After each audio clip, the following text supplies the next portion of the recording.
bucket then, and Robert thought it was going to pop out for the jump shot, so miscommunication. So the Perth Wildcats get the ball, and we've seen a couple of fruitless trips down the court for each team.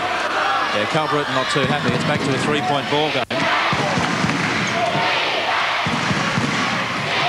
Cal very pumped up for this game. He's looking for his first title as a coach. Of course, he played in '82 against Leroy Loggins, who was with Adelaide then, lost. '85, he played for Brisbane and won as a player. '87, he lost as a coach. And there's a good basket by Crawford. Kicks it away to 5 again. James Crawford playing a much bigger part in the game this week than he has in the past two. 8 points to Crawford at the moment, and looking very dangerous from that little spot just outside the key where he likes that turnaround jumper. So Sibley going to the line. 31-26. And he hasn't scored a point in the game so far, Robert Sibley, who is suffering from this tendonitis in the knees, but I'm sure he'll play the full game out. The bench boys, McGraw and Johnston. Players like Robert Sibley and Greg Fox have to do so much defence because they're marking the two most vital players in the opposition lineup. Therefore, consequently, their offensive game sometimes falls away. So he's made 1 out of 2, and that makes the score now 31-27, just a 4-point game. Steve Davis doing a great job, I think, out there at the moment for Perth. Yeah, very often an underrated player. Nice assist from Ellis. Up went Moore and has fouled Torrance. But good anticipation by Andre Moore. Knew the pass was going there. Unfortunately, Torrance just had a little bit too much. Have a look at this replay once again too, and we'll see where the foul comes down. Andre Moore is actually in pretty good position here when he goes up for the ball, but what happened, we just missed it then, was his hand dropped down and he tried to go and block the ball. Once his hand drops over the body, that's where the contact is going to be picked up and called by the referees. But body position is pretty good. Trevor Torrance, Cal Bruton. Missed with every basket missed, I'd say, today. So Fox, with Grace sticking to him, not as closely as he has. Torrance, who's wearing Loggins like a glove today. Away come the Wildcats in numbers. 2-on-1. Ricky Grace to Mike Ellis.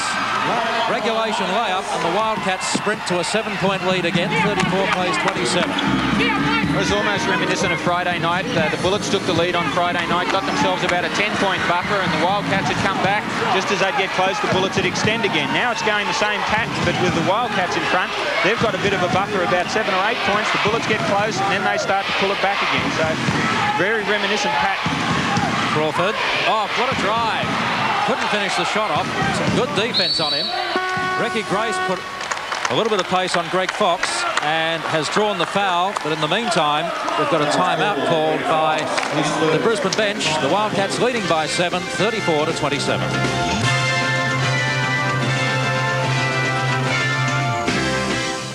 Shelley Long and Bette Midler. It's my ambition to play Hamlet. Actors are just bullshitters who get paid. 2 very different ladies. You are psychotic. Who have one thing in common: their lover. And when he goes missing, Police, you're under arrest. they'll endure just about anything to find him. Nice buns, boys. You've been working out. There's a kidney in Kansas City that's not getting any fresher. What they'll find is not their lover, but a killer. He's not gonna kill us. Oh, why not? We're gonna be raped and murdered in this building.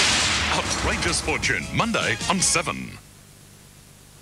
Kmart is the best value toy store in Australia. You'll find all the famous toy brands and all the most wanted toys. And every toy is at Kmart's discount prices. As well as Australia's biggest and best value Christmas bear at $28, these lovable bears are also available for only $18 if you buy $35 worth of merchandise. Grace put a little bit of pace on Greg Fox and has drawn the foul, but in the meantime, we've got a timeout called by the Brisbane bench. The Wildcats leading by 7, 34-27.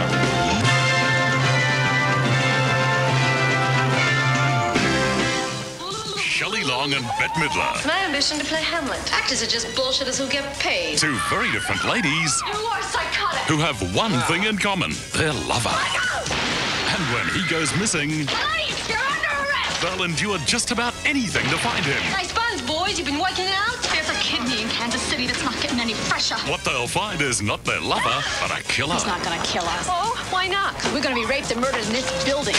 Outrageous Fortune, Monday on 7. Kmart is the best value toy store in Australia. You'll find all the famous toy brands and all the most wanted toys. And every toy is at Kmart's discount prices. As well as Australia's biggest and best value Christmas bear at $28, these lovable bears are also available for only $18 if you buy $35 worth of merchandise. There's no deposit lay-by. You can pick up the toys Christmas Eve. So, who's Australia's best value toy store by far? Welcome back to the Entertainment Centre. We've got 9 minutes and 5 seconds to go till half-time. The difference is 7 points. And as an illustration of how Perth like to play that run-and-gun style, in Game 1, where they won by 6, they had 52 points from layups. In Game 2, where they lost by 16, they only had 26 points from layups. And they're doing it well again today. They're leading on the rebounding 12-8, and on the scoreboard 34-27. They're looking extremely good, the Wildcats, at this stage too. The Bullets only a shadow of their performance so far on Friday. This is the guy who's lifting them, the skipper, Mike Ellis, who had such a quiet game in Game 2. That was a great drive. They've pulled back to that 9-point safety zone once again. That helps them. Now the Bullets have won. They've got to go and try and change the rhythm again with some good offense. Probably rushing a bit then, Leroy Loggins, and particularly some very, very torrid defense. They've got to go and try and force those turnovers again by pressuring the Perth players. Loggins only has 4 points for the game so far. He's been shut out pretty well. Ellis and Grace doing the job well. Grace to Crawford inside. Reese is on there, tried desperately to block it, but couldn't stop the shot. James Crawford has 10 points for the game. Maybe Brian Curl's got to look at switching around somebody on Ricky Grace for a while. Maybe putting Leroy Loggins out there with a bit of height and some anticipation, because although Grace is not looking for his shot all the time, he is able to control play and setting up the offense for Perth very well. They need to go and force him to do what he doesn't want to do. Loggins with the tip in after a long attempt by Rucker. So the score 38-29 to the Wildcats, and Pinder ready to come on again. You can't teach a basketballer what Loggins did then. That's just sheer anticipation. It comes from being a natural. Watching Greg Fox play defence here, he's playing very good defence, but you notice Grace still able to keep control. He's not being forced to go and worry about what Fox is doing against him. Grace attempting three, doesn't find it. Rucker gets the rebound. Rucker's starting to feel this game now. Almost lost that. Fox decides to drive into Reese, and Reese doesn't miss from there. Brisbane bench starting to get into this game on their feet, urging the team on. It's back to 7, 38-31. A couple of subs being made. Steve Davis and Ricky Grace coming off. Eric Watterson coming on. A chance to change the defensive assignments now. It's good substituting by Perth. They're keeping the rotation moving very quickly. Every time they make a substitution, Brisbane have got to readjust to a new defensive pattern. Pinder, who's just come on after a break. Torrance. Crawford, the jumper, is short. Again, Rucker gets the rebound. Rucker decides to go coast to coast and draws the foul. Mike Ellis. Yes, and that'll be 2 as well. This is where Brisbane look at their dangerous. Once they get into that open court, particularly with the ball in the hands of Derek Rucker, he's got a masterful move with the dribble, and he's so quick on his feet. You can see him going through there, a reaching foul. Just saw it there between the players who picked up Mike Ellis and getting that foul, but they're dangerous in that open court, the Bullets. Timeout called here at the Entertainment Centre with the Perth Wildcats leading by 7, 6:48 till half-time. It's McDonald's Flip the Lip. Buy a cup of Coke and flip, flip, flip. Now see what you can win. It's McDonald's Flip the Lip. Buy a cup of Coke and flip. McDonald's, Kodak, Samsung wants everyone to win. Every time you flip, you win. Kodak film, bling cameras, cups of food or savings too. Samsung's our blast. There are hundreds of Samsung prizes to win. Play Flip the Lip at McDonald's. And hurry. Hello, I'm Megan Hevron. I promise you the best price, best finance, best warranty on XL Hatch and Hyundai XL Sprints, only $12,990.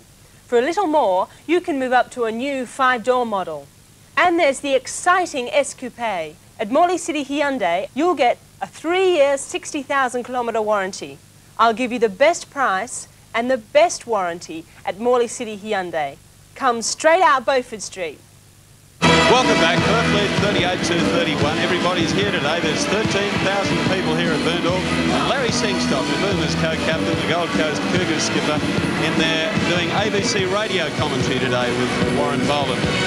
And he would have mixed emotions. Larry Singstock was the former skipper of the Brisbane Bullets, knowing full well he could well have been here this year had things not gone wrong in the off-season. Ricky Grace has racked up some impressive stats. He's got 8 points and 6 assists, 4 in the last 5 minutes. As we're saying about Grace being able to control this game, you can play containing defence on him, but not really able to go and play a defence that makes him adjust his game. And he is very much in control of the ball up the top and getting the offensive Wildcats moving very smoothly. Rucker has 10 points now. The margin is 5 points. Still Perth lead. Pinder, low post. The fadeaway jumper won't go. It's swatted back cleverly by Crawford.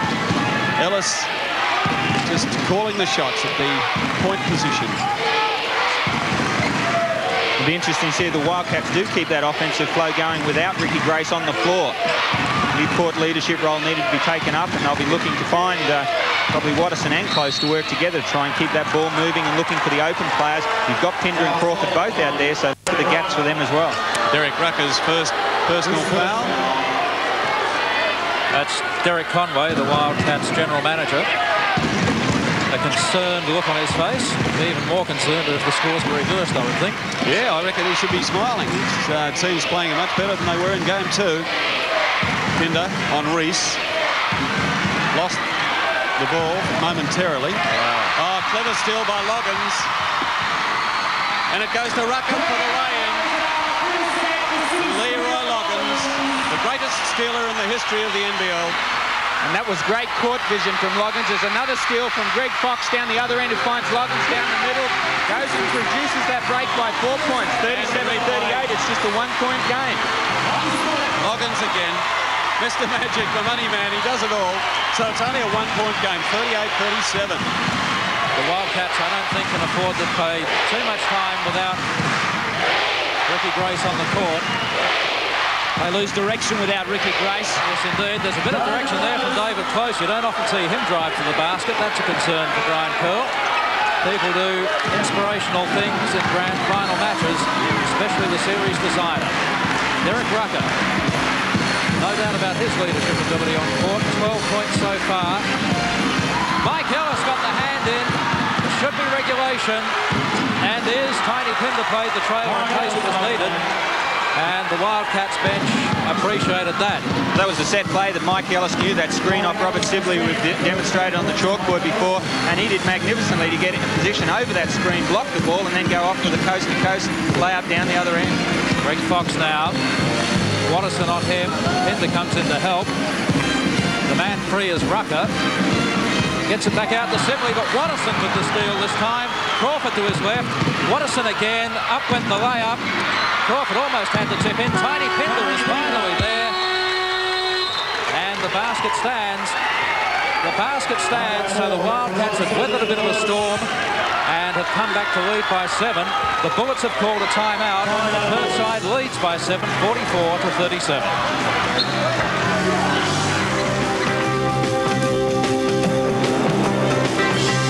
When the grass starts growing, it's time for mowing the lawns. The lawns. There's nothing more Australian than Victor. Victor's two-stroke is all power, and Victor's 1991 Keystart range is Power Plus.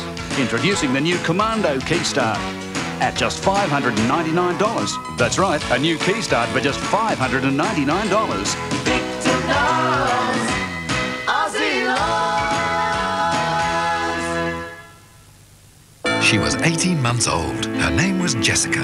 We call her Juicy. And she captured the attention of the world. We have an 18-month-old child has fallen down a water well. Please don't let my baby die. We need a miracle. They're beaming this out as far away as Australia. I don't think we're going to get her out alive. Jessica's been down over 55 hours. Beau Bridges. We're going to get her out. And Patty Duke star in a dramatic true story, 8:30 Wednesday on 7. The Rescue of Jessica McClure. Jessica! And welcome back.